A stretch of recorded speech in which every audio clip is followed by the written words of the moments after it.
Biography of the Millennium in a moment. But first, who do you think should be #1 on our Biography of the Millennium countdown? Log on to biography.com and tell us what you think.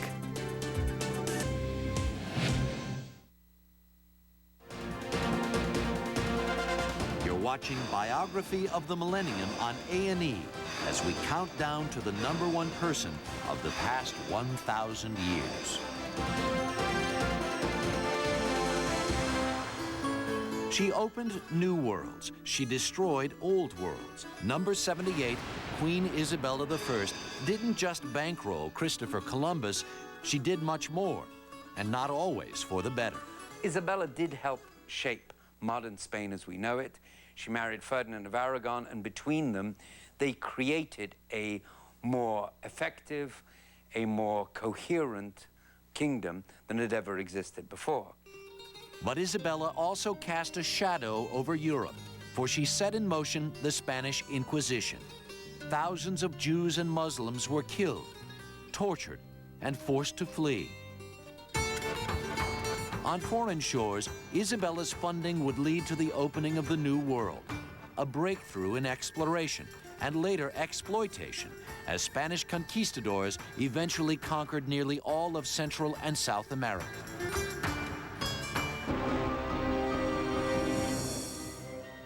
He was one of the great political and social thinkers of all time, English philosopher Thomas Hobbes. His classic work, published in 1651, was called Leviathan, named after that unruly monster, the great unwashed masses. For Thomas Hobbes, we're all innately evil people. We live with original sin. We're nasty, greedy, and the only way to hold us back, the only way to have stability, the only way to have peace, if there's an all-powerful state. But Hobbes did not believe in the divine right of kings. It wasn't the will of God that justifies a monarchy, Hobbes declared. It was the will of the people. A revolutionary thought, and one that almost got Hobbes beheaded. But he survived to establish the principles that continue to fuel our thinking about government to this day. We call it the rule of law.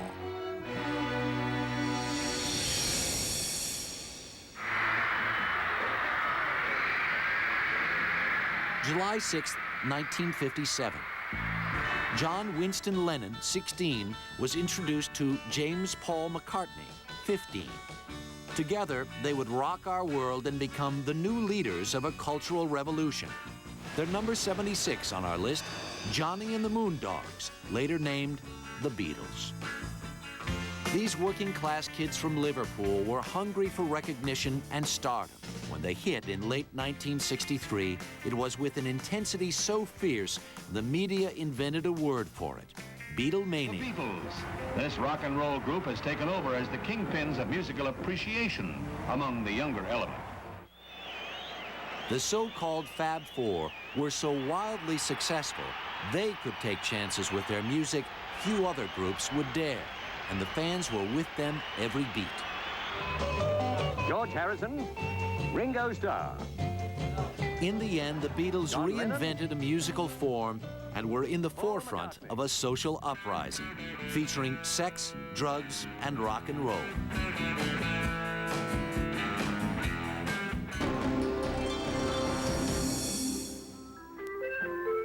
And speaking of sex and drugs, you've probably never heard of our next person. But this doctor and researcher had a huge impact on you and everyone around you. Because Gregory Pincus was, excuse the expression, the father of the birth control pill.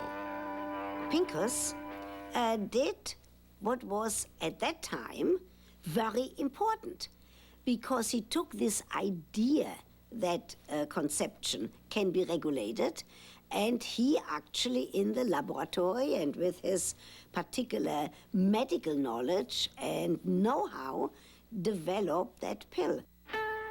First on sale in 1960, Pincus's contraceptive pill completely redefined how we think about sex. It also helped curb the world's growing population.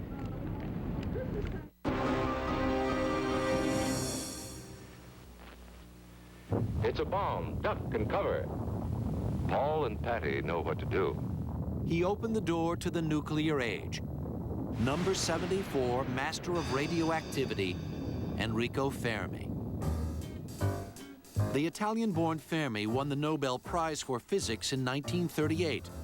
On the way to pick up the award, he and his family defected, escaping Mussolini's Italy. Fermi went to work on the Manhattan Project and created the first self-sustaining chain reaction. An atomic chain reaction works in exactly the same way. It was the grandfather of the reactors that fuel today's power plants, and it also moved us a giant step closer to the specter of nuclear annihilation. Remember what to do, friends. Now tell me right out loud. What are you supposed to do when you see the flash?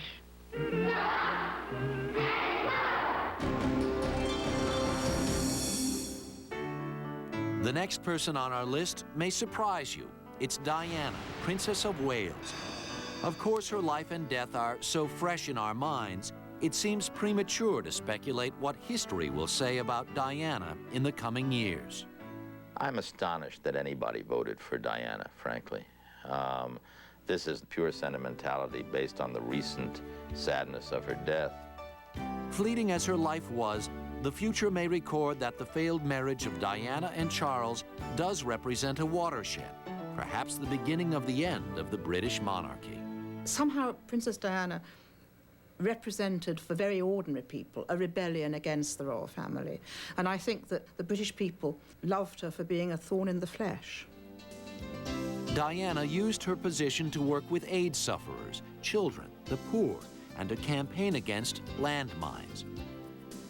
Above all, as this millennium comes to a close, Diana may represent the quintessential media celebrity of our time, symbolizing the way the world has been turned into a global village, a place where the passing of a star is mourned by an entire planet.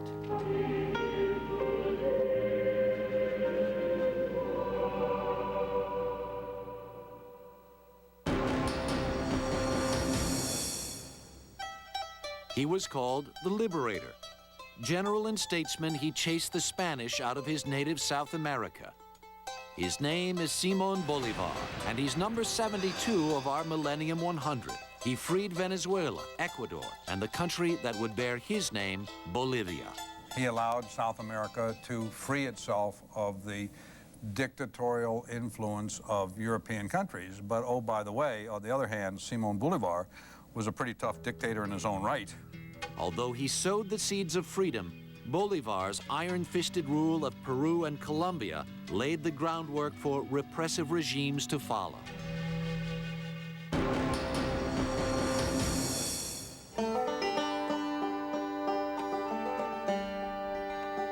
Harriet Tubman is an important figure in American history because she represents someone, from the most powerless class in American society, who through the sheer force of her personality and her will helped transform the lives of hundreds of people. Former slave Harriet Tubman, the conductor of one of the most dramatic rescues in history, the Underground Railroad. There were no real trains on the Underground Railroad. In the years before the Civil War, it was a network of blacks and whites smuggling slaves out of the South. She had a bounty on her head that reached upwards, I think, of $40,000 at one point. She became friends with noted abolitionists of the day. It was tremendously psychologically important to have a black person operating in America at that time as a force for change. Harriet Tubman shows just how far women and men were willing to go to end one of the worst evils of all time, slavery.